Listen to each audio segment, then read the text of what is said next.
Hi guys, today we will be studying free body diagram. अच्छा ये free body diagram क्या होता है?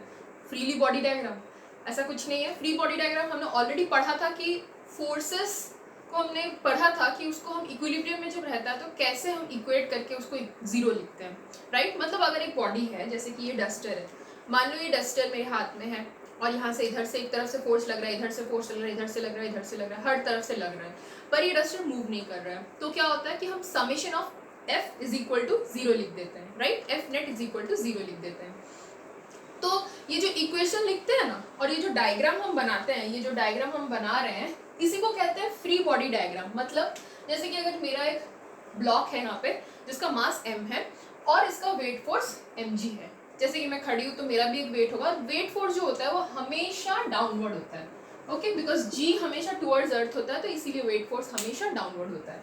इसको एक कुछ तो ये तो अंदर घुस जाना चाहिए, जैसे कि मैंने आपको पहले भी बताया था. इसमें क्या रिएक्ट करता है, क्या एक्ट करता है? Normal reaction, right? तो ये दोनों जो होता है ना, ये दोनों एक दूसरे को बैलेंस कर देते हैं. क्लियर? मतलब अगर ये ब्लॉक है, n है, ये mg है, तो अगर ये रेस्ट पे है तो दोनों एक दूसरे को बैलेंस कर देते हैं. मान लो कि मेरा ब्लॉक ऐसे इंक्लाइन प्लेन में है. क्लियर? नॉर्मल रिएक्शन हमेशा सरफेस से परपेंडिकुलर लगेगा, चाहे कोई भी सरफेस हो, जैसा भी सरफेस हो, नॉर्मल रिएक्शन हमेशा सरफेस से परपेंडिकुलर लगेगा. क्लियर? लेकिन mg जो है ना, वो यहाँ से स्ट्रेट नीचे उतरेगा, तो ये अगर खींचोगे तो इनके बीच में एक एंगल आएगा. तो mg क्या होता है यहाँ पे? थीटा. अगर एक वेज का मतलब एक इंक्लाइन प्लेन का एक एंगल है थीटा, तो ये मेरा कंपोनेंट आ जाएगा mg cos थीटा, ये हो गया मेरा mg sin थीटा. अच्छा, तो इसमें आप कहोगे कि फ्री बॉडी डायग्राम क्या है? फ्री बॉडी डायग्राम कुछ नहीं है. ये जो डायग्राम मैंने यहाँ बनाया ना, एकदम सिंपल करके, जिसमें कि मैंने क्या किया है, सारे फोर्सेस को प्रॉपर्ली लिख दिया है. और अभी मैं क्या करूँगी, इसको इक्वेट करूँगी ताकि मैं मेरे इक्वेशंस डिराइव कर सकूँ, राइट?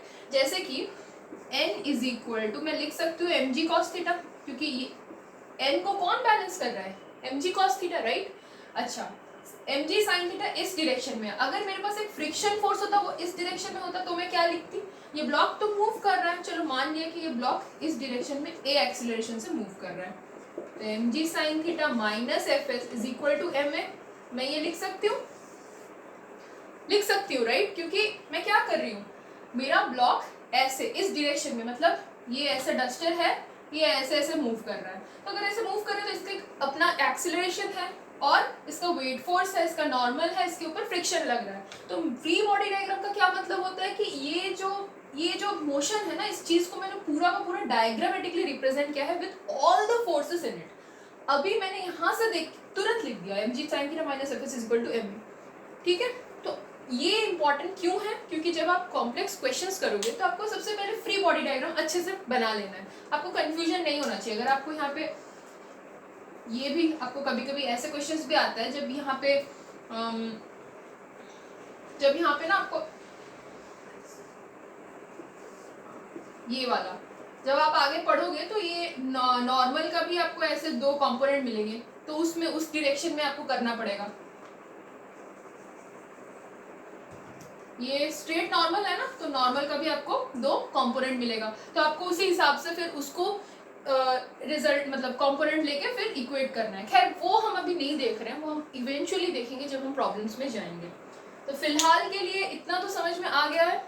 अभी हम कुछ क्वेश्चंस कर लेते हैं important, then we will understand how to implement free body diagram. Okay?